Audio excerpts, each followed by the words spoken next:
வணக்கம். மாலை முரசு செய்திகளை விரிவாக பார்ப்பதற்கு முன் தலைப்புச் செய்திகளை பார்க்கலாம்.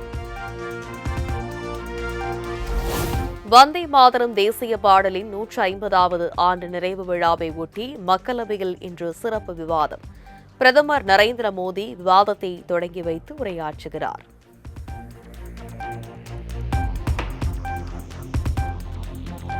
தமிழகத்தில் திமுகவும் மேற்கு வங்கத்தில் திரிணாமுல் காங்கிரசும் வரும் தேர்தல்களில் துடைத்தெறியப்படும். அகமதாபாத்தில் நிகழ்ச்சி ஒன்றில் பேசிய மத்திய உள்துறை அமைச்சர் அமித் ஷா சூளுரை.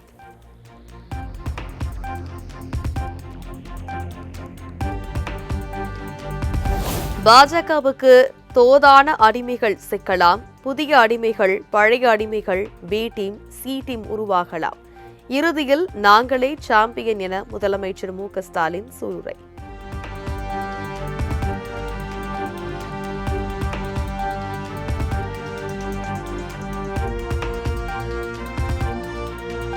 பிரிவினையை தூண்டி சமூகத்தை துண்டாடும் செயல்கள் உண்மையான ஆன்மீகம் அல்ல, கேடுகெட்ட மலிவான அரசியல் என முதலமைச்சர் மு.க.ஸ்டாலின் காட்டம். மக்களுக்கு மன அமைதி, ஒற்றுமையை தருவதே உண்மையான ஆன்மீகம் என விளக்கம்.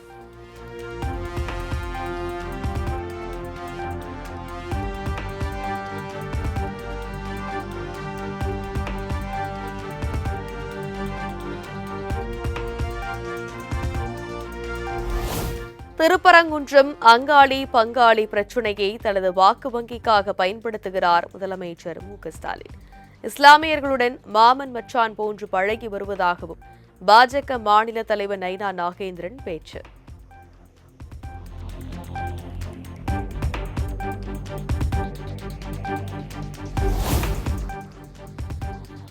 சில கட்சிகளுக்கு எப்போதும் கலவர சிந்தனையே உள்ளதாக பாஜகவை மறைமுகமாக சாடிய முதலமைச்சர் மு.க.ஸ்டாலின். திருப்பரங்குன்றம் பிரச்சினையை எதற்காக கிளப்புகிறார்கள் என்பது மக்களுக்கு தெரியும் என்றும் பேச்சு.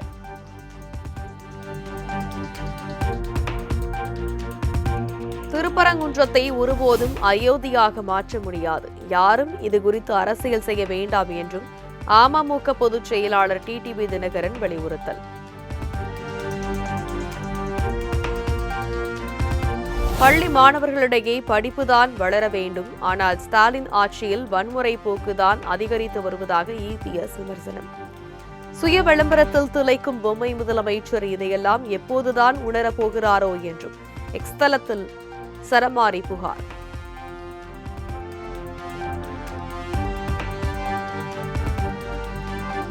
கும்பகோணம் அருகே +2 மாணவர் அடித்து கொலை செய்யப்பட்ட வழக்கில் 15 பள்ளி மாணவர்கள் மீது வழக்கு பதிவு. 11ஆம் வகுப்பு படிக்கும் மாணவர்கள் மீது 7 பிரிவுகளின் கீழ் வழக்கு பதிந்து போலீசார் நடவடிக்கை.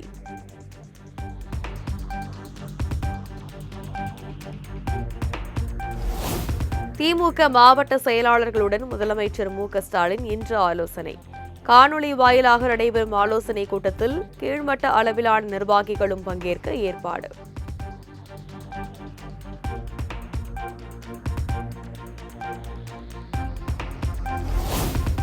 திமுக நீங்கலாக அனைத்து கட்சி தலைவர்களுக்கும் பாமக தலைவர் அன்புமணி கடிதம். சாதிவாரி கணக்கெடுப்பு கோரி வரும் 17ஆம் தேதி நடைபெறும் போராட்டத்தில் பங்கேற்க அழைப்பு.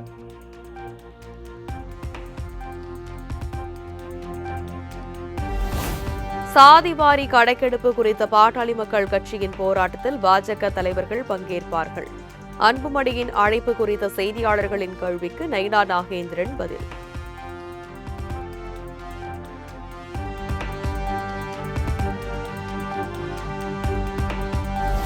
புதுச்சேரியில் நாளை நடைபெறவுள்ள தவேக பொதுக்கூட்டத்திற்கு காவல்துறை நிபந்தனைகளுடன் அனுமதி. தமிழ்நாட்டில் இருந்து வருபவர்களுக்கு அனுமதி கிடையாது என புதுச்சேரி போலீசார் திட்டவட்டம்.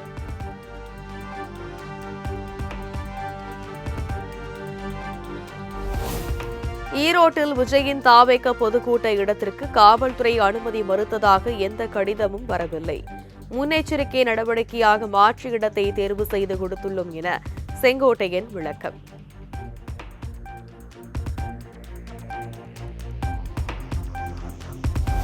போதைப்பொருள் வழக்கில் திரைப்பட தயாரிப்பாளர் தினேஷ் ராஜ் கைது. போலீஸ் கஸ்டடியின் போது இணை தயாரிப்பாளர் சர்புதீன் கொடுத்த வாக்குமூலத்தின் அடிப்படையில் நடவடிக்கை.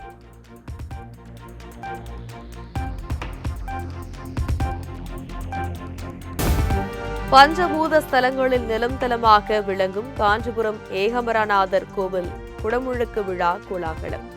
192 அடி உயர ராஜகோபுரத்தின் கலசங்கள் மற்றும் மூலவர்களுக்கு வேத மந்திரங்கள் முழங்க புனித நீர் ஊற்றிய சிவாச்சாரியர்கள்.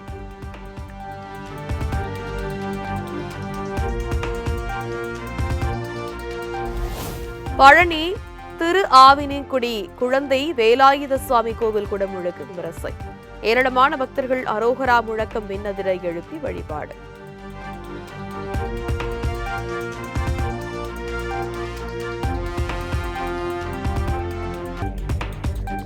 கேரள மாநிலம் சபரிமலை ஐயப்பன் கோவிலில் விடுமுறை நாளை ஒட்டி குவிந்த திரளான பக்தர்கள் நீண்ட வரிசையில் காத்திருந்து சாமியே சரணம் ஐயப்பா என சரண கோஷம் எழுப்பி வழிபாடு.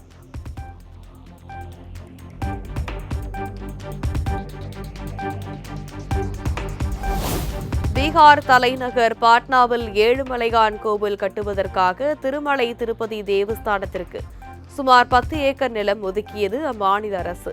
99 ஆண்டுகளுக்கு வெறும் ₹1 என்ற குத்தகை வாடகையுடன் நிலத்தை வழங்க முடிவு.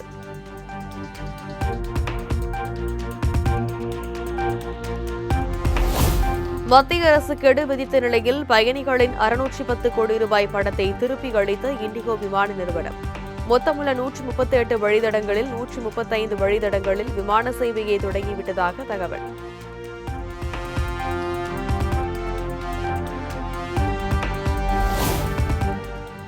சென்னையில் இண்டிகோ நிறுவனத்தின் 69 விமான சேவைகள் ரத்து. முன்பதிவு செய்திருந்த பயணிகள் டிக்கெட்டுகளை ரத்து செய்துவிட்டு வேறு விமானங்களில் செல்ல முன்பதிவு.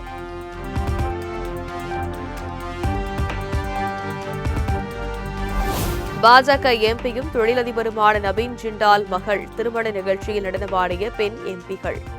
ஓம் சாந்தி ஓம் படத்தின் பாடலுக்கு கங்கனா ரனாவத், மஹுவா மொய்த்ரா, சுப்ரியா சுலே ஆகியோர் நடனமாடிய வீடியோ வைரல்.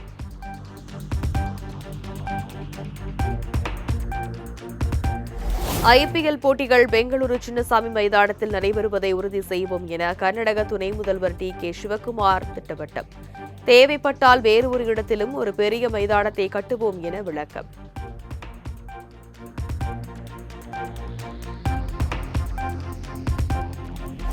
பலாசுடனான தனது திருமணம் ரத்து செய்யப்பட்டதாக இந்திய மகளிர் அணி வீராங்கனை ஸ்மிருதி மந்தனா அறிவிப்பு. இன்ஸ்டாவில் இருந்து திருமண கொண்டாட்ட புகைப்படங்களை நீக்கிய நிலையில் அதிகாரப்பூர்வமாக பதிவிட்டார்.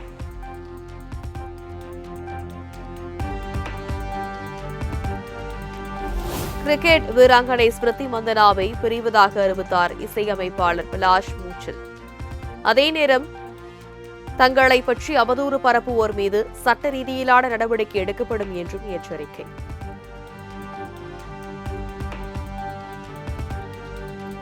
ஜூனியர் ஹாக்கி உலகக்கோப்பையில் அரையிறுதிப் போட்டியில் அர்ஜென்டினாவை வீழ்த்தி இறுதிச் சுற்றுக்கு முன்னேறியது ஸ்பெயின் அணி.